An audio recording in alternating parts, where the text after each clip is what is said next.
before dawn. Make your choice.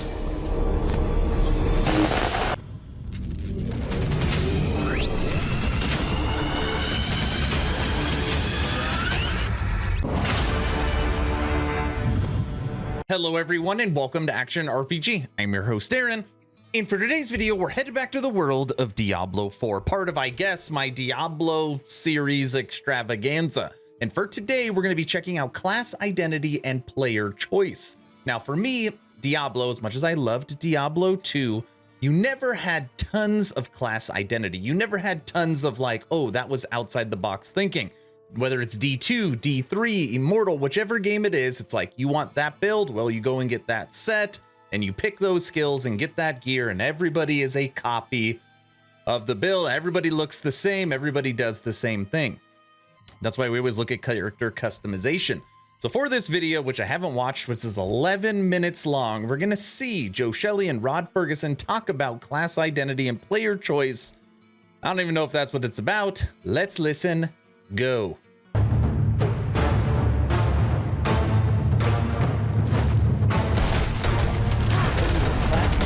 So we started with a couple of classes, and we had some really cool ideas for class mechanics that would be specific to those classes. And it proved to be very compelling, not just in terms of the gameplay of the class, but also, you know, if you're playing a barbarian and then maybe you're grouped up with a sorceress, and the sorceress is using her class mechanic, it really, you look at that and you're like, oh, well, there's lots of really interesting gameplay there that I could check out, you know, in the future, maybe on a future season or something like that. And so we really wanted the classes to shine in their own ways and differentiate from each other. And then also it goes back to that aspect of choice. Like when we look at the class mechanics, we try to design them in ways that increase the number of meaningful choices and ways that you can customize your character. So if you look at the Necromancer, for example, right, the Book of the Dead allows for players who, you know, the Necromancer is a core part of Diablo as a franchise, right? That's my class, Necro. Sorry, go on. It's this really cool summoner class that ends up being really fundamental to gameplay. You can approach monsters in a totally different way with all of your minions, like getting in the way of projectiles, tanking monsters. You get this really cool fantasy of being this sort of general of the dead. But there are lots of different ways that people have played Necromancers in the franchise, right? You've got people who enjoyed playing Necromancers in Diablo II, where they're kind of overseeing the battlefield and their minions are doing all of the combat. You've got this is a more action-packed Necromancer of Diablo III, where you're like really sort of commanding your minions more directly. And you've got players as well who want to play this sort of dark caster fantasy, but aren't necessarily attached to the army aspect of it, even though that's a big draw of the Necromancer. I mean, corpse explosion is cool, just in general. Absolutely, yeah. And who doesn't want to explode corpses, right? So when you look at the class mechanics, we designed Book of the Dead to allow players to customize their Necromancer to speak to that. By the way, Book of the Dead so far, what I'm most excited about for D4. If anybody asks. Class fantasy, so you can do things like sacrifice your minions. You can adjust which ones, like I really want to have a golem, but I don't want to have skeletons. I want to have skeletons, but not a golem. I want to have the biggest army I can. And there are trade-offs and interesting choices that can be made all through that. And it's interesting that it's like, to me, it's around adding depth without trying to add too much complexity. You know, you look at the Sorceress one with the enchantment system, it's incredibly powerful to have the ability for different skills fire based on what you're doing, whether it's like you're bringing down a blizzard every 10 seconds or your certain lightning is coming out of you or those sorts of things, but they're kind of in a way a passive ability. I don't have to trigger it. It's triggering based on either a condition or based on time. And similar to the Necromancer's Book of the Dead is allowing you to customize and configure your army. It's not adding complexity necessarily to, oh, I have to worry about how I control differently. And so it makes things richer and more customizable, because now even if I'm a fire sorceress and you're a fire sorceress, the fact that what we put into our chance slots can make it very different and how we play and how we build upon that, and gives us access to like a couple more skills, which normally you'd be limited by your skill bar.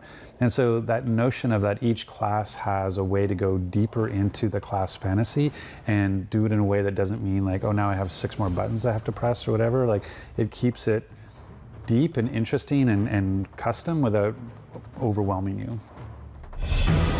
My question is, how far is it? So it's like, okay, now you have a fire source. Is it you do it this way or you do it this way? Because that's still only 2 options. Like, I want in depth, not in depth as PoE, but at least more than just that. Skill trees. Okay, here we go. The skill trees have evolved dramatically over the course of development, I would say. We're on number 4? Many iterations. And a lot of it has come, you know, one of our strategies here has been to like really share as much as we can with the fans as often as we can. So when we've gone out with and talked about like, here's where our skill trees are in our, you know, in various like our blog updates and like when we go to show off the game. And we've gotten lots of feedback like, I want to have more choices, or, you know, I want to have lots of other options. And so out of that have come like a number of revisions to the skill tree, both for making it clear how you can progress through it, making it work for new players, and ways to increase the depth. And that's where we get into the Paragon system, you know, which comes online as you level up and get into the higher levels. Cracks me up looking at this on screen right now version of the Paragon system, and then the final version, the way they made it looks pretty good. And we've really tried to hit that sweet spot where we're providing all of the opportunity for choice while not overwhelming players who, you know, are looking at this big map of skills and you know, asking where to start, right? I love theory crafting. Like, that's one of the things that draws me to these types of games is, how do I make a build? How do I set up skills? How do I make things work together? And you want a lot of depth there so that you have a lot of choice, so we're not just making the same build all the time. Like, we're both fire sorcerers, and that we know exactly what skills we're using, and so you want enough which choice is how it there is now, that you can kind of customize it, make it feel unique to yourself, but not, there's games where you would go into it and you go like, oh, that's way too complicated. Just go look up a website. Tell me what I have to put in. I'll print, you know, the old days, and I'm old enough. I used to print it out and bring it to my thing and go like, okay, put a node here, put a node there, you know, and I was just making somebody else's build because the way you made a build was so complicated. I couldn't feel like I could own the theory crafting. And that's, I think, a line that we've been walking, is trying to make sure that you have lots of choices, both active and passive skills, but is still sort of grokkable, that you can go and theory craft yourself and you can still create your own build. And I think as a player, like when I first came to the D4 skill tree, I felt that notion of that, what I talked about with the equation of that progression of D2 is, I really feel the D2 skill tree, that notion of inherited, you know, there's an inheritance there from skill to skill, that you can take certain skills that impact other skills, and so you can kind of build on top of them the way that you used to be able to do in D2. What's important for theory crafting and min-maxing and coming up with a build is the ability to test, having a training dummy, being able to respec really easily. Oh, this didn't work, let me try that. Pull these points out of here and go there. I'm curious if they've talked about anything as far as respecing in the past. Maybe they have. Nothing I can think of off the top of my head. And so I think that's really that notion of that, the richness of the progression that was in D2. I feel that richness in D4. You talked about skills, connecting to other skills and building off of them. That's another area where we've gone through a lot of iteration, right, to make those connections clear. Because you don't have the connection where, you know, a skill is literally below this other skill and you must take one point in this and then that you saw in D2. But you have all of these sort of natural connections between things like the skill causes bleeding and this skill benefits from bleeding. And so we've built. Obviously, it's a lot smaller. This looks like a zoomed in PoE, right? A node with branching off nodes. Some are different sizes and do different things. That's what it reminds me of. Just right, zoomed in. People are gonna be mad I said that. Built this skill tag system. We've authored this ability to search the skill tags so you can highlight nodes that are related to that, and so you can sort of see how these things are interconnected, and it sort of assists the player in like, oh, there's some really cool interactions here to check out. Yeah, give me all the skills that have bleeding in it, you know, or would benefit bleeding, and then you go, oh, okay, I didn't know that one was going to help it. Oh, this is proof that I don't watch these before the reaction. How to respec? But what did I just say?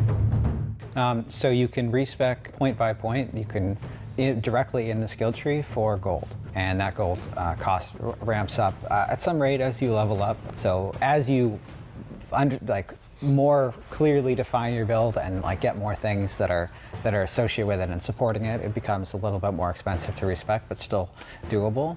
So those choices have meaning. And at the early part of the game, it's very gold, very small gold cost. So you feel like, oh, like I'm gonna try this skill. Like, oh, I didn't like that skill. I'm gonna try this skill. Or like, oh, that skill looks. It shows refund rank, and you can 1 go back gold and forth really freely. And you can also do full respec at any point as well. So, you know, a lot of as you build out the skill tree, you have things that unlock based on other nodes that you've chosen.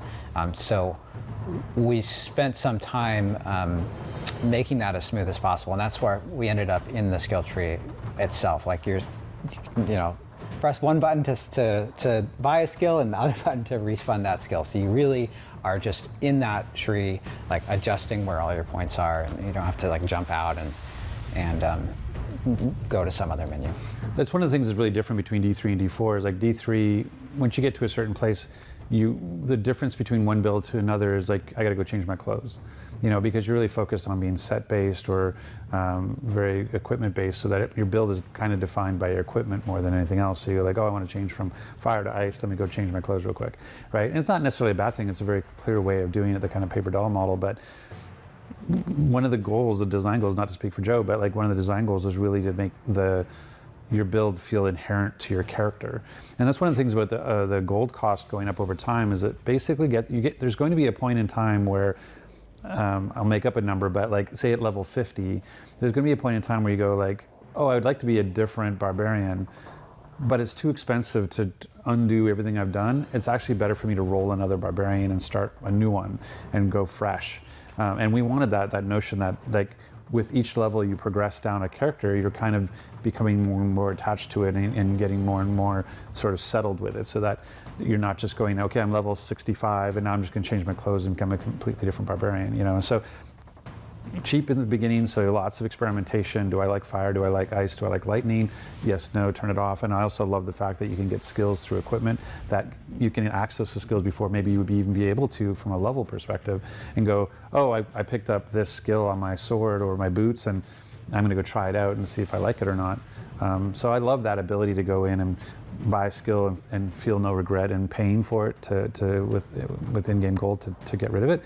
But then, wow, once you get up there, you're level 90, you're going like, I think I'm just going to, I think I'm not going to try to spend a million, whatever it's going to be to undo all these skills. So I love that sort of sense of, I don't know, hardening cement. It's like over time, there's a sense of permanence that starts to happen the further deeper you go into that character.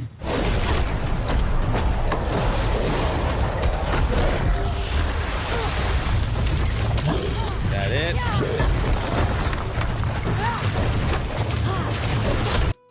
Okay. My closing thoughts. What he said there at the end, I understand that sentiment. I understand what he's trying to say, and I absolutely hate it. Because what works at level 10 might not work at level 50. And what works at level 50 might not work at level 100. Because everything scales, right? And when you're talking about true end game builds, they are normally fine-tuned, they are normally min-max, and it's like, oh, I should have taken this there or that there, or dot doesn't work this high up, I gotta switch to crit. You are always doing little changes to make your build better. So what happens if you invest all this time, all this play time, everything into this build, and you're level 90 and you've crushed, but now you can't get to level 91 or you can't beat this boss? Well, the cement has hardened, and now you're screwed, so you have to start over. I don't like that idea. Especially, normally, actually, in my opinion, it gets easier to respec later on because you have more resources. You know, that's how it is in the games that I'm playing right now. So anyways, I don't like that. Everything in the video was okay. Nothing like, ooh, that's groundbreaking, or, oh man, that is really outside the box thinking. Feel like they've taken what's worked in other games and just upped it a little bit and brought it to a fresh new Diablo, which is fine. I'm okay with them playing it safe in that regards, as long as it's like not all of us are wearing the same set to be the same damn thing. That being said, respecking, I really don't like what they said there. So that's the video. That is my perspective, but what's your opinion? Can you not wait to play D4? Are you excited for the April release? I've actually made a bunch of Diablo videos, and I think I'm gonna have one more tomorrow. Let me know your thoughts in the comment section below. 2 asks at the end of this video. Ask number 1, I'm hoping today is the day I have earned your subscription. Hoping today is the day you make the decision to push that little red button. I would really appreciate it. It really does help the channel as we come to the end of 2022. Ask number 2, check out my Patreon. Thank you to the first 50 members that have signed up. Become an instant ARPG VIP and get Patreon exclusive content at the first link in the description. Weekly blog posts, weekly podcasts, access to the VIP lounge so you can chit chat with me every day, special title in the Discord as well, and you get a chance for custom merch every single month. First link in the description, and lots of other goodies depending on what tier you sign up at. That's all I've got. Hopefully you were entertained or at least learned something. Aaron, out.